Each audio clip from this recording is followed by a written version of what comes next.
పాకిస్తాన్ మధ్య ఉద్రిక్తతల నేపథ్యంలో పాకిస్తాన్ సైనిక ఉన్నతాధికారి ఔరంగజేబ్ అహ్మద్ సంచలన ప్రకటన చేశాడు. ఫిబ్రవరి 14, 2019న పుల్వామాలో జరిగిన ఉగ్రదాడిలో పాక్ సైన్యం పాత్ర కూడా ఉందని ఆ దేశ సైనిక ఉన్నతాధికారి ఔరంగజేబ్ అహ్మద్ అంగీకరించడం ఇప్పుడు చర్చనీయాంశంగా మారింది. అంతర్జాతీయ మీడియా సమక్షంలో ఔరంగజేబ్ ఈ నిజాన్ని అంగీకరించడం గమనార్హం. అంతేకాదు పుల్వామా దాడిని పాక్ వ్యూహాత్మకంగా ప్రతిభగా అతడు అభివర్ణించాడు. పాకిస్తాన్ గగనతలం, భూ జలాలకు ముప్పు వాటిల్లే పరిస్థితులు ఏర్పడితే రాజీ పడే ప్రసక్తే లేదని ఆయన అన్నారు.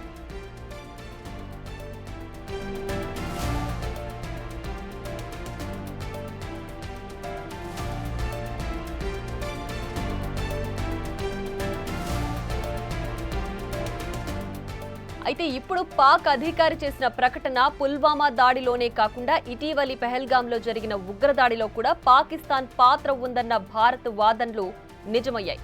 ఈ ప్రకటనతో పాకిస్తాన్ ఉగ్రవాదానికి మద్దతిస్తూ ఉగ్రవాదాన్ని పెంచి పోషిస్తుందని అంతర్జాతీయ సమాజం ముందు బట్టబయలైంది.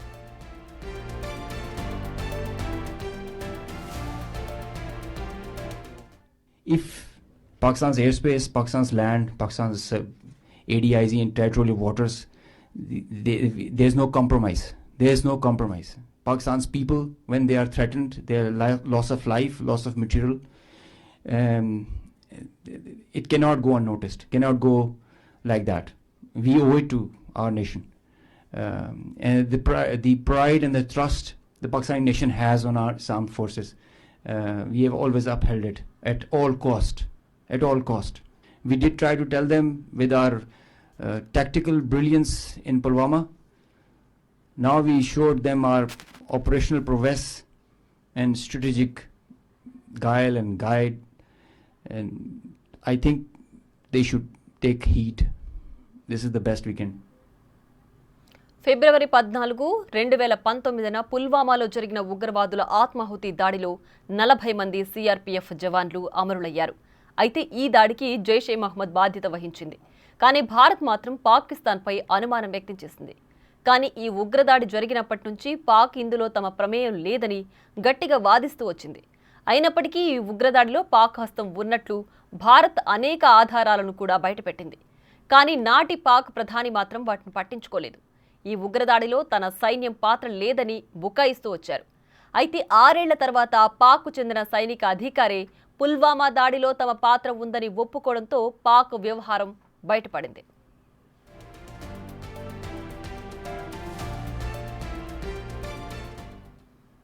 ఇక ఇదే అంశానికి సంబంధించి పూర్తి సమాచారాన్ని మా ప్రతినిధి శివ అందిస్తారు. శివ, చెప్పండి. అయితే ప్రస్తుతం పాక్ అధికారి చేసిన వ్యాఖ్యలు పుల్వామా అటాక్లో కూడా తమ పాత్ర ఉందని వాళ్ళు గర్వంగా చెప్పుకోవడం చూస్తుంటే పాక్ ఉగ్రవాదాన్ని పెంచి పోషిస్తుందనేది మరోసారి బట్టబయలిందని అనుకోవచ్చా?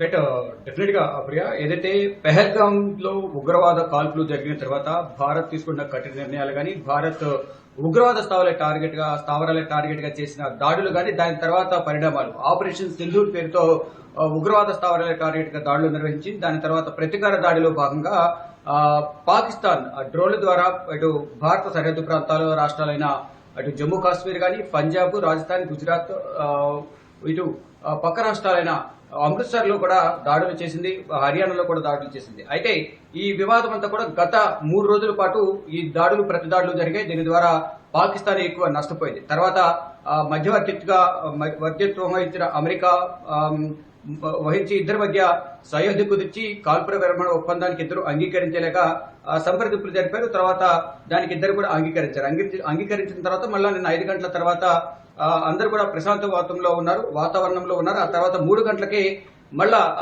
ఈ డ్రోన్లతో అటాక్ చేయడం ప్రారంభించింది. దానికి డ్యూటీగా సమర్థవంతంగా భారత్ ఆర్మీ భద్రతా బలగాలని కూడా తిప్పికొట్టాయి. అయితే ఇప్పుడు రీసెంట్ గా చూసుకుంటే కనుక ఒక ఉన్నత స్థాయి అధికారి, పాకిస్తాన్ కి సంబంధించిన ఒక ఎయిర్ వైస్ మార్షల్ ఉన్నత స్థాయి అధికారి మీడియా సమావేశం నిర్వహిస్తూ 2019లో ఏదైతే పుల్వామా దాడి జరిగిందో సైనికులపై సిఆర్పీఎఫ్ జవాన్లు అంటే ఆ వేలోనే మెయిన్ రోడ్డు మీద వాహనాల రాకపోకలన్నీ కొనసాగుతుంటాయి. వారిని గస్తీ కాసేందుకు విధుల నిమిత్తంలో భాగంగా వారు వెళ్తున్న సందర్భంలో అక్కడ దాడి చేశారు. దాడి చేసిన తర్వాత ఇది లష్కరే తోయిబా అలాగే ఇతర ఉగ్రవాద సంస్థలు చేశారని గతంలో భావించారు. దానికి సంబంధించి ఒక ఉగ్రవాద సంస్థ కూడా మేమే చేశామని చెప్పినప్పటికీ అప్పటి ప్రధానమంత్రి ఇమ్రాన్ ఖాన్ ఇది మా దాడి కాదంటూ కూడా ఆయన కొట్టిపారేశారు. కానీ ఇప్పుడు కొత్తగా తెర మీదకి వచ్చి ఇప్పుడు ఒక ఉన్నత స్థాయి అధికారి, ఆయనతో పాటు మరో న్యావీ అధికారి, ఇద్దరు అధికారులు, ఉన్నత స్థాయి అధికారులు ఉన్నారు. కానీ ఇప్పుడు ఈ విధంగా అధికారిక ప్రకటన చేయడం వెనుక మొదలవేంటి, రహస్యం ఏంటి అనేది కూడా అందరూ చర్చించుకుంటున్నారు.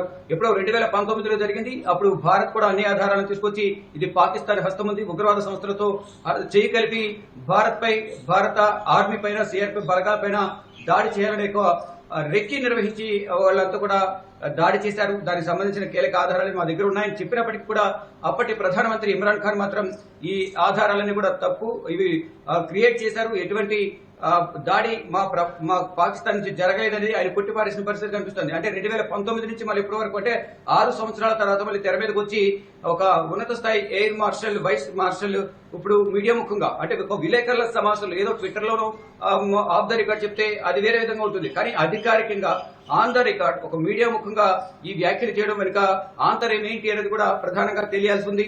ఒకవైపు కాల్పుల విరమణ ఒప్పందానికి అంగీకరించి మళ్ళీ దాడులకు తెగబడింది. దాన్ని బలవంగా భారత్ కూడా తిప్పికొట్టింది. మళ్ళీ ఈ రోజు రాత్రి ఏ విధంగా ఉంటుందో అనేది సరిహద్దు ప్రాంతాల ప్రజలు అందరూ కూడా భయంగానే జీవిస్తూ ఉన్నారు. ఈ మధ్యలోనే ఈ 2019లో మేమే దాడి చేసామంటూ కూడా చెప్తూ ఉన్నారు. అంటే వ్యూహాత్మకంగా మేము నిర్ణయం తీసుకున్నాము.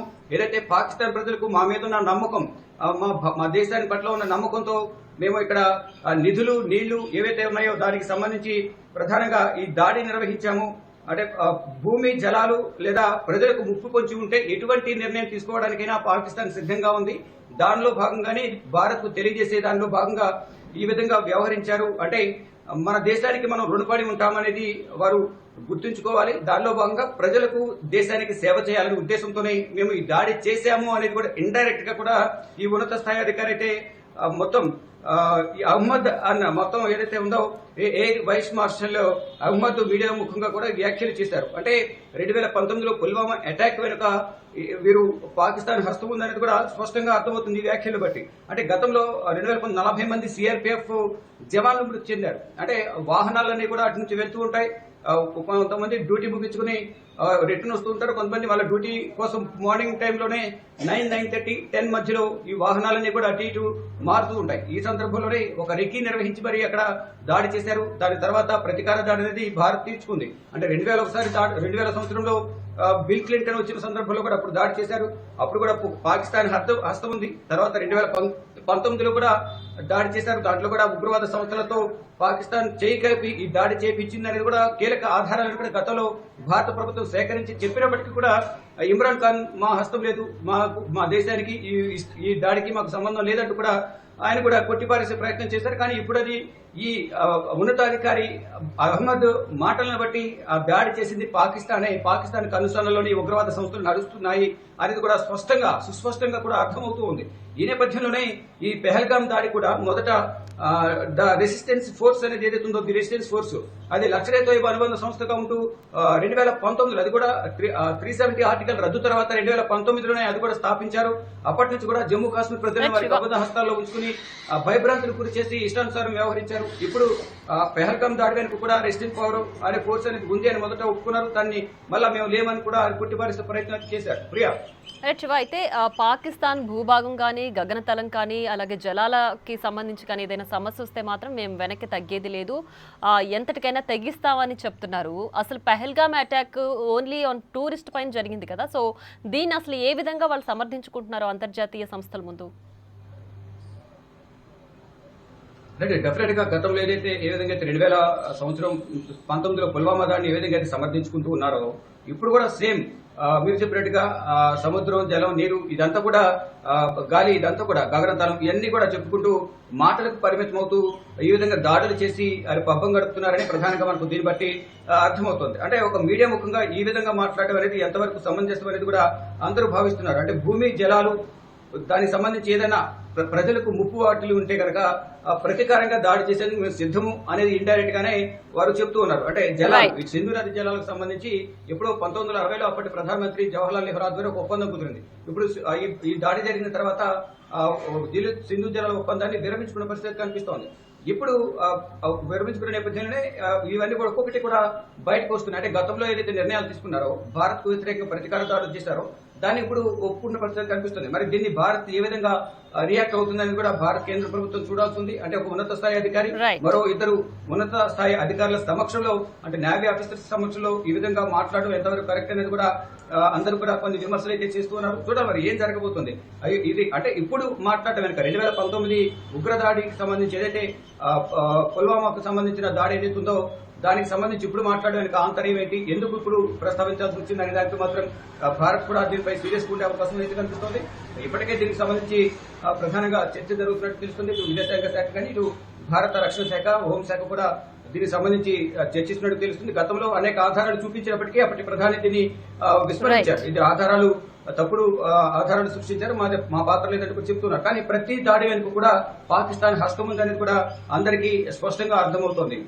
Right Shiva, right. ఇక పాకిస్తాన్ ఆర్మీ అధికారి ఒక సంచలన వ్యాఖ్యలు అయితే చేశారు. అంతర్జాతీయ మీడియా ముందు ఆయన కొన్ని ప్రకటనలు చేశారు. పుల్వామా అటాక్ పాకిస్తాన్ వ్యూహాత్మక ప్రతిభగా అభివర్ణించుకున్నారు. దీన్ని బట్టి చూస్తే ప్రతి దాడి వెనుక పాకిస్తాన్ ఉంది అనేది అంతర్జాతీయ సంస్థల ముందు చాలా బట్టబయలైంది. మరి ఈ వ్యాఖ్యలు ఇంకా కూడా మేకబోతు గాంభీర్యాన్ని ప్రదర్శించడమేనా, తన వక్రబుద్ధిని చూపించడమేనా అనేది తర్వాత